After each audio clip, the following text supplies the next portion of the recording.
billahi minasyaitonir rajim. Bismillahirrahmanirrahim. Wa yajibu satru min a'la wal jawanibi la min asfali in qadara ay kullu min rajulin wal hurratin wal ammati alaihi ay sitr. Dan wajib oleh menutup daripada tinggi, wal jawanibi dan segala pinggir, la min asfali tidak daripada bawah badan. In qadara jika kuasa ianya seseorang, artinya tiap-tiap daripada laki-laki dan perempuan, wa ammatin dan lamit, alaihi di atas menutup aurat.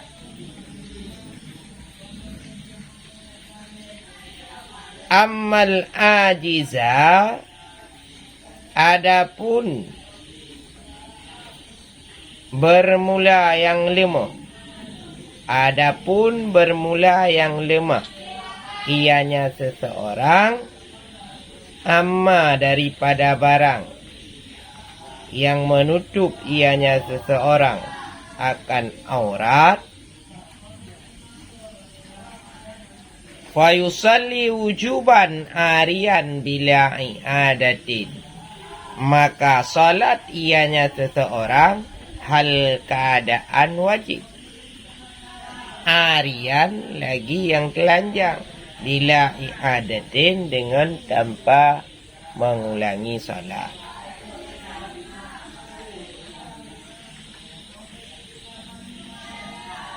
Jadi syarat yang kedua daripada syarat sah salat ialah menutup aurat. Menutup aurat dengan pakaian yang suci.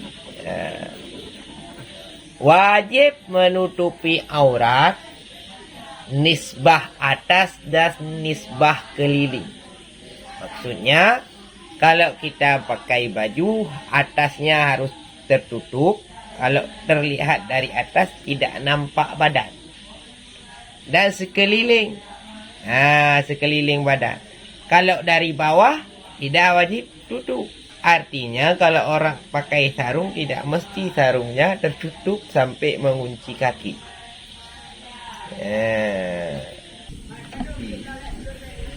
Jadi wajib menutup aurat nisbah atas dan nisbah sekeliling bawah. Tidak wajib menutup dari bawah, nisbah sekeliling badan. Jika kuasa menutup aurat daripada laki-laki ataupun perempuan, orang merdeka ataupun amma. Apabila tidak kuasa menutup aurat, makna tidak kuasa menutup aurat di sini bukan tidak punya tenaga menutup aurat, tapi tidak punya alat untuk menutup aurat. Kondisi memang sudah seperti hidup di zaman batu. Tiba-tiba kita berada pada kondisi hidup di zaman batu. Tidak kuasa, tidak ada alat yang bisa kita pakai untuk menutup aurat. Salat wajib dilaksanakan walaupun dengan keadaan telanjang. Telanjang pula? Iya. Ini pada saat berada dalam kondisi tidak punya apa-apa untuk kita menutup aurat. Yang salat tetap wajib sekalipun dalam keadaan telanjang. Ada pertanyaan, apakah itu salat yang kita laksanakan dalam keadaan telanjang di saat kita sudah punya alat untuk menutup aurat? Apakah salat yang tadi harus diulang? Tidak. Walau ma'a wujudi satirin mutanajjisin ta'azzara ghasluhu. dan sekalipun beserta ada tutupan yang bernajis, ianya tutupan ta'azzara yang telah uzur oleh membasuhnya tutupan. La min amkanahu tathiruhu, tidak daripada yang memungkinhu akannya barang oleh menyucikannya barang.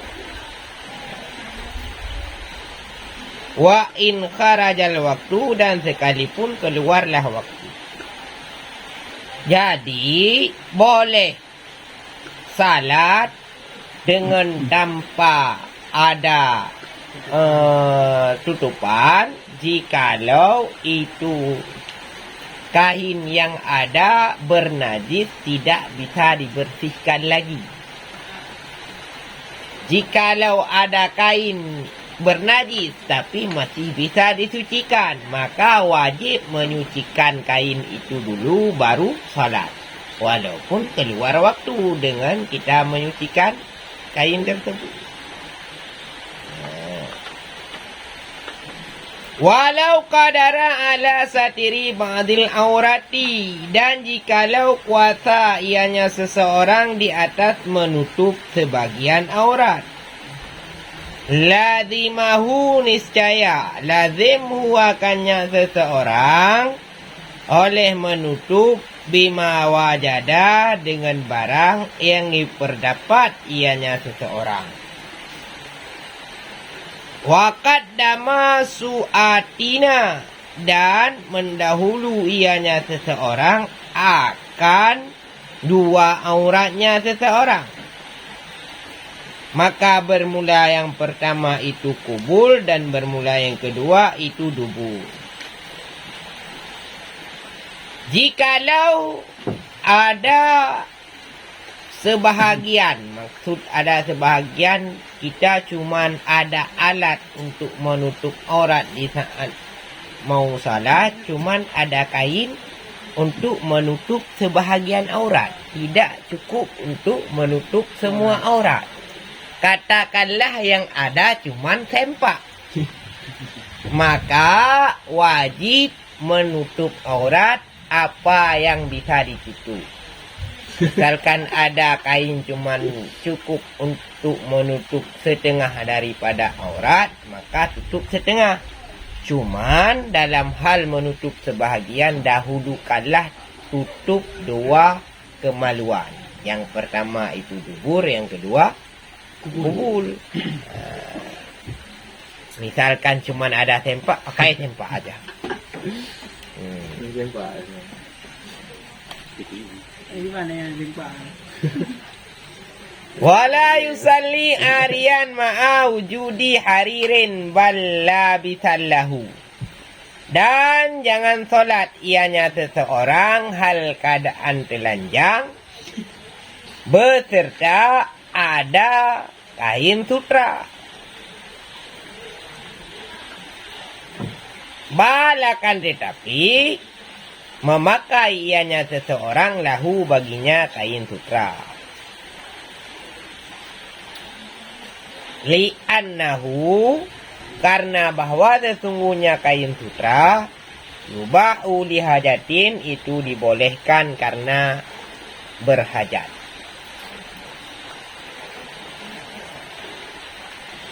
Jadi misalkan kita mau salat, kain yang boleh dipakai enggak ada. Yang ada cuman kain sutra, itu tidak boleh salat telanjang. Wajib pakai kain sutra tersebut. Cuman permasalahan enggak boleh pakai kain sutra bagi seorang laki-laki, dalam kondisi ini sudah boleh dipakai. Kenapa? Karena sudah berhajat. Sama juga boleh memakai kain sutra bagi seorang laki-laki di saat berperang untuk baju perlindungan. Itu seperti baju mesti ambil baju orang gimana? Ambil baju orang boleh saudara. Cuman hukum curi baju orang yang haram.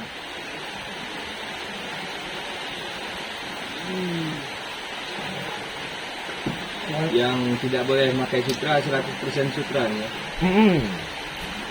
Yang sutranya 100% dan kain ada sutra sebahagian tapi bisa dipilah. Itu nggak boleh pakai. Kalau nggak bisa dipilah, boleh pakai.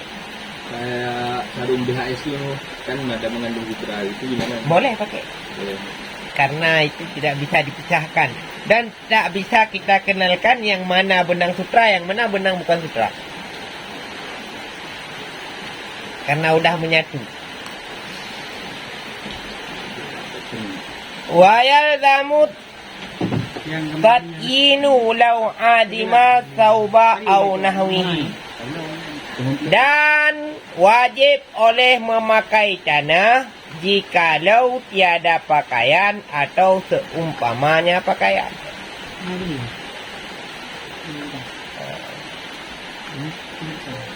Jadi jikalau tidak ada pakaian untuk menutup aurat, maka wajib pakai tanah. Wajib menutup aurat dengan tanah. Asal tidak nampak lagi warna kulit, sudah boleh. So, salat. Ya. Buat tambang itu deko ya. Wa yajuzu li muktasi iktida'u biharin wa laisa li ari ghasbu saubi. Dan boleh bagi orang berpakaian oleh mengikuti imam biharin dengan telanjang.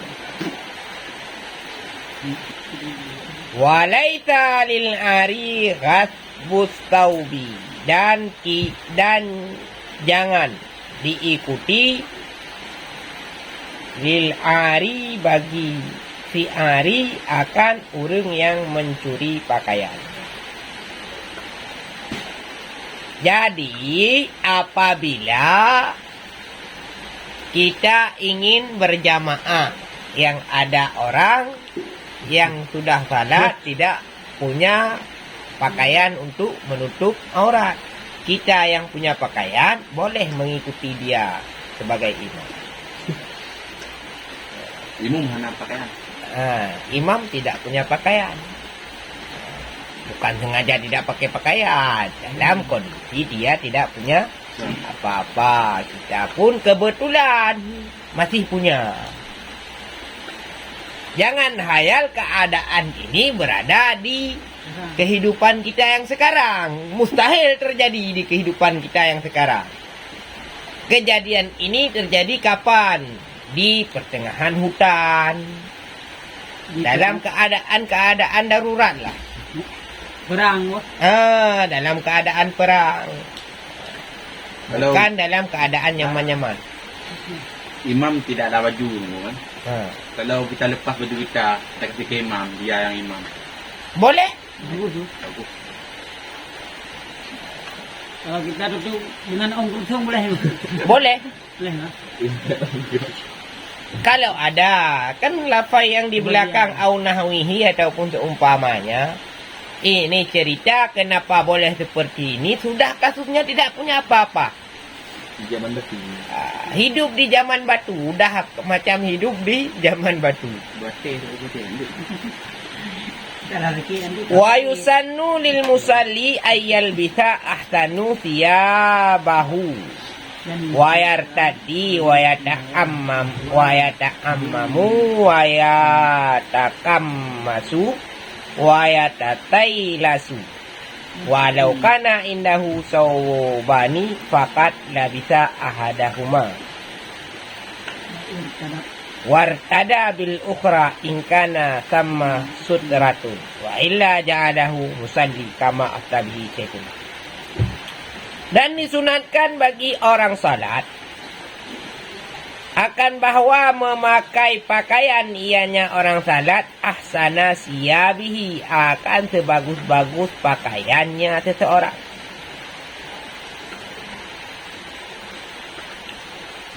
Wayar tadia dan memakai selendang. Wayata ammama dan memakai serban. Wayata kammasa dan memakai gamis. Wayatatailasa dan memakai baju toga. Baju? Toga. Jawara ni. Merah. Jadi bagi orang yang salat sunat memakai baju yang paling bagus di antara baju-baju yang dia miliki. Nah, jangan salat pakai baju oblong. Nah, jangan salat pakai baju 35. Kalau Jangan oblong to- mahal. Enggak boleh. Oblong Lafai ahsanu ini bagus. Bukan cerita mahal. Mahar.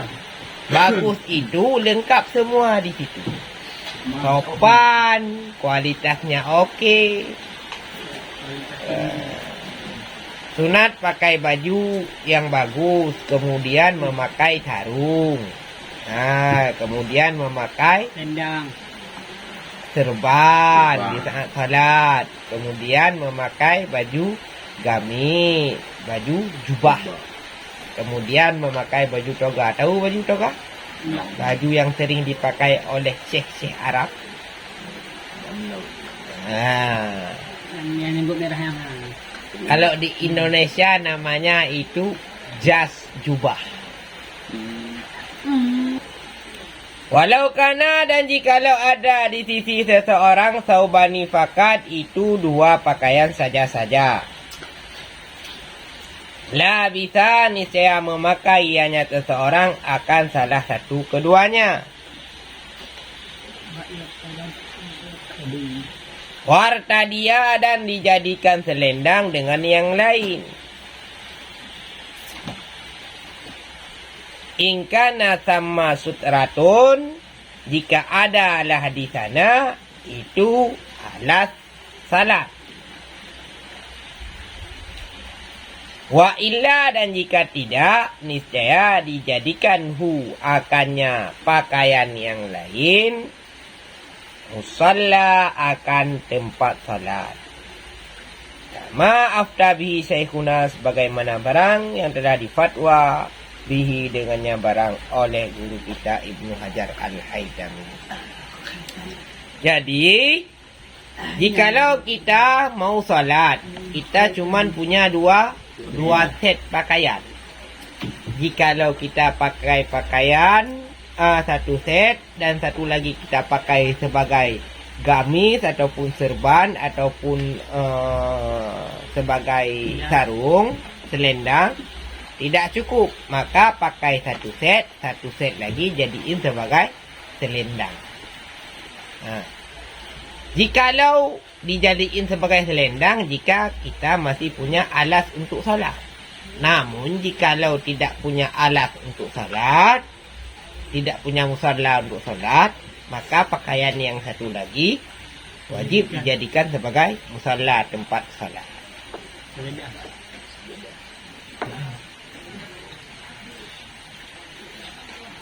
Wallahu a'lam bishawab.